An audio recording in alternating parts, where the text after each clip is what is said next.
Bonjour à toutes et à tous, l'équipe Ibou est heureuse de vous proposer une présentation du groupe Sanofi. Sanofi est la sixième entreprise pharmaceutique mondiale. Commençons tout d'abord par quelques chiffres. 2004 marque un tournant pour Sanofi. En effet, l'acquisition d'Aventis donne alors naissance au troisième groupe pharmaceutique mondial et le premier en Europe. Aujourd'hui, ce sont 107 000 employés qui travaillent pour Sanofi dans près de 100 pays. En 2016, la société a réalisé 34,7 milliards de chiffre d'affaires, dont elle en a extrait 6,3 milliards de résultats nets courants par du groupe. Sanofi est la deuxième plus grosse capitalisation française derrière Total. Au titre de l'exercice 2016, elle versera 2,96 € à ses actionnaires. Sanofi a des positions fortes dans différentes spécialités. Le laboratoire est le numéro 4 mondial pour les vaccins humains, le numéro 2 sur le marché du diabète, numéro 3 de la santé grand public. Sanofi est le leader des traitements de maladies rares et le premier laboratoire dans les pays émergents. Pour comprendre le secteur, il faut comprendre le produit. Nous vous présentons ici un bref résumé de la vie d'un médicament que nous avons découpé en 3 périodes. Tout d'abord, la recherche et développement. Les laboratoires cherchent des molécules qui peuvent répondre à un besoin. Les chercheurs vont en sélectionner plusieurs milliers qui seront éliminés petit à petit par les nombreuses phases de test. Les phases de test doivent montrer l'efficacité de la molécule pour traiter une maladie, tout en garantissant la sécurité des patients. À la fin, le laboratoire soumet un dossier avec les résultats aux autorités compétentes qui correspondent à la FDA aux États-Unis et l'EMA en Europe. Cette autorité délivrera alors une autorisation de mise sur le marché. Cette première phase dure entre 8 et 12 ans pour un coût pouvant dépasser les 2 milliards. Une fois l'autorisation en main, le laboratoire n'a plus qu'à produire et vendre son médicament. La propriété intellectuelle permet au groupe de rentabiliser les coûts de recherche et développement engagés, puisque les brevets confèrent l'exclusivité commerciale. À la fin du brevet, d'autres laboratoires peuvent utiliser la molécule pour fabriquer leurs propres médicaments aux propriétés thérapeutiques équivalentes. On appelle ça un générique. Évidemment, sans avoir engagé de frais de recherche et développement, ces derniers peuvent commercialiser leurs produits à un prix nettement inférieur aux médicaments de référence, entre 30 et 80% moins cher. Sanofi commercialise des substances possédant des propriétés curatives ou préventives à l'égard des maladies humaines. Vous l'aurez compris, la propriété intellectuelle est l'élément le plus important pour les laboratoires. C'est ce qui leur permet de dégager une rentabilité de leurs efforts en recherche et développement. Il existe différentes protections pour un médicament, mais de manière simplifiée, la durée de vie d'un brevet est de 20 ans à partir de la découverte de la molécule. Donc au moment où le médicament reçoit son autorisation de mise sur le marché, il ne reste en réalité que quelques années d'exclusivité. Les autorités, pour encourager la recherche, peuvent allonger la période d'exclusivité. Dans les pays émergents, la propriété intellectuelle est limitée, même si l'Organisation mondiale du commerce, appelée OMC, a exigé des pays émergents une meilleure réglementation sur les brevets. La protection de la propriété intellectuelle reste limitée. Il s'agit de l'une des principales menaces à l'expansion des laboratoires pharmaceutiques dans ces zones. Sanofi fait partie des principaux acteurs mondiaux de l'industrie pharmaceutique. Ce marché représente chaque année plus de 1000 milliards de dollars et continue de croître à grande vitesse. Il est porté par l'augmentation et le vieillissement de la population. On devrait atteindre d'ici 2020 8,5 milliards d'êtres humains et l'espérance de vie au niveau mondial a gagné 5 ans entre 2000 et 2015 selon l'OMS. La montée des classes moyennes et l'urbanisation seront les moteurs de croissance dans les pays émergents. En effet, les populations pourront s'offrir de meilleurs soins rendus plus accessibles par l'urbanisation. Enfin, les nouvelles technologies laissent présager de nouvelles découvertes et de nouveaux moyens pour dispenser les soins. L'industrie pharmaceutique est en pleine mutation. Tout d'abord, les chercheurs ont de plus en plus de mal à trouver de nouvelles molécules. Ils en ont déjà exploré un bon nombre, ils s'orientent désormais sur les effets secondaires d'anciennes molécules déjà étudiées. Les laboratoires dépensent de plus en plus en recherche et développement pour de moins en moins de production. Alors qu'il fallait environ 200 millions dans les années 70 pour développer un nouveau médicament, il faut désormais compter plus de 2 milliards. Cette augmentation des coûts s'explique également par le renforcement des exigences réglementaires. S'il devient de plus en plus difficile de trouver de nouvelles molécules, c'est principalement la réglementation qui a changé le secteur. De la recherche à la commercialisation, les laboratoires doivent en moyenne patienter 12 années. Les autorités sont de plus en plus exigeantes sur la qualité et l'efficacité des médicaments. Ensuite, nous sommes dans une période de creux brevétaire. Les grands groupes pharmaceutiques voient les brevets de leurs médicaments stars tomber dans le domaine public pour le plus grand plaisir des médicaments génériques. Comme nous l'avons vu, les médicaments génériques n'ayant pas de coût de recherche et développement sont vendus à un prix inférieur aux médicaments de référence. Ces génériques représentent un manque à gagner pour les laboratoires pharmaceutiques. Si les médicaments de référence représentent encore la majorité des ventes, leur part tend à s'éroder au profit des génériques déjà majoritaires dans les pays émergents. De plus, les États, soucieux du déficit de leur système de santé, font pression sur les prix et favorisent l'utilisation de génériques. Aux États-Unis, nous avons assisté à la consolidation des assureurs, aussi appelés payeurs. Cette consolidation a augmenté leur pouvoir de négociation. Le marché pharmaceutique est peu accessible à de nouveaux acteurs. Il nécessite d'importants moyens financiers et une réelle maîtrise de la réglementation. On note que l'accès aux soins dans les pays émergents va accélérer le développement du marché dans ces zones encore minoritaires. Il faut savoir que les États-Unis s'accaparent près de la moitié du marché mondial, suivi par le marché européen qui représente plus de 20%. Enfin, il s'agit d'un secteur fragmenté. Les 10 premiers laboratoires possèdent un peu plus d'un tiers du marché. Le leader mondial est l'américain Johnson Johnson. Sanofi n'est qu'à la 6e place du classement.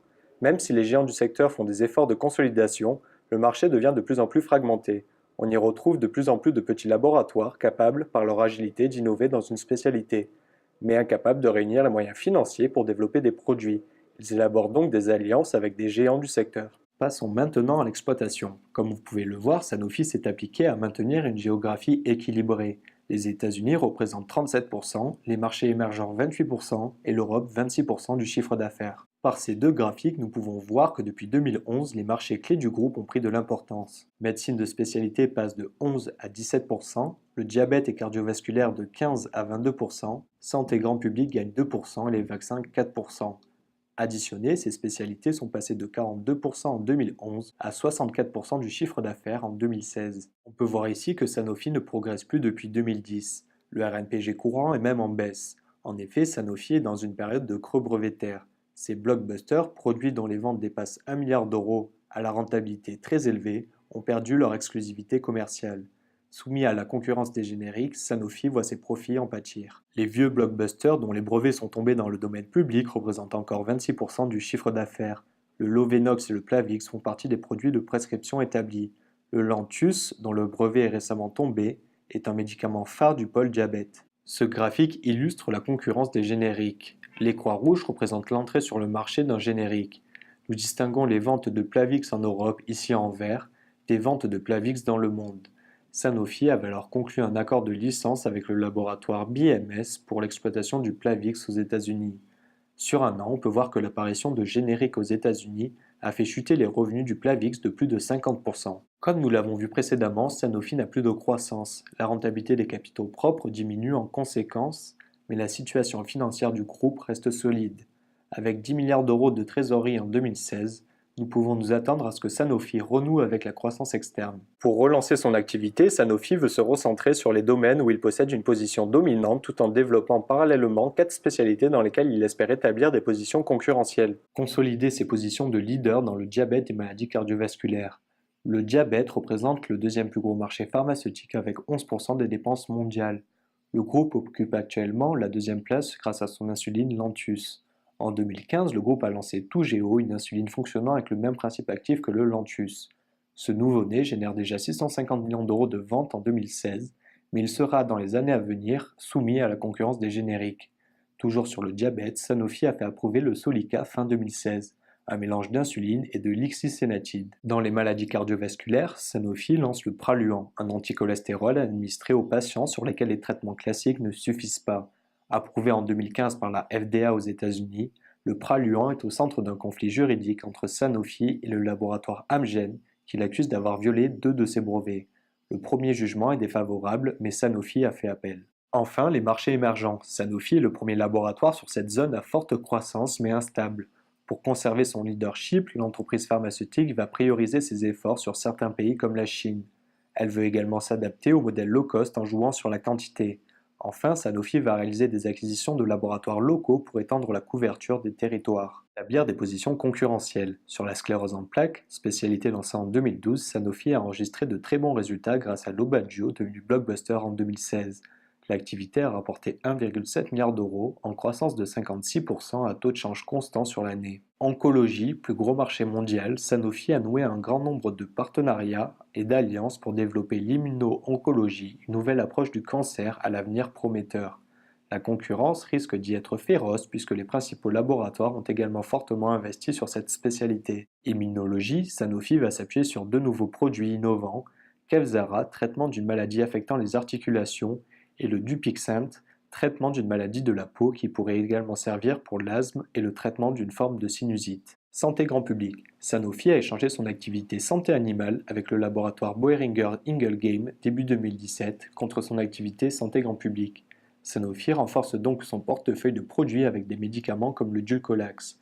Cet échange permet au groupe de devenir le troisième acteur du marché. Dans la continuité de son recentrage, Sanofi a cédé son activité animale en janvier 2017 et a émis l'idée de vendre son activité de générique en Europe.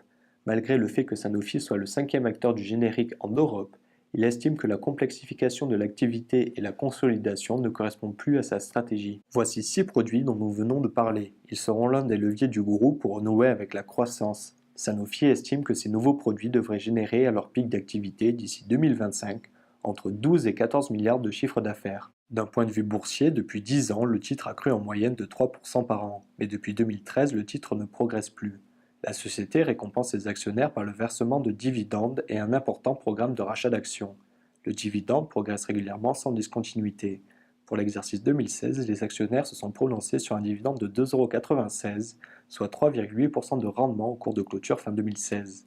Le programme de rachat d'actions est également un moyen de soutenir le cours de bourse. En 5 ans, le groupe a racheté pour 8,9 milliards d'euros d'actions propres. Sur le long terme, Sanofi pourra compter sur sa taille. Il s'agit de l'une des plus grandes entreprises pharmaceutiques mondiales. Les moyens financiers permettent de financer le développement de projets avec de petits laboratoires innovants. Son portefeuille de recherche et développement est composé à 60% de produits biologiques fabriqués à partir d'organismes vivants.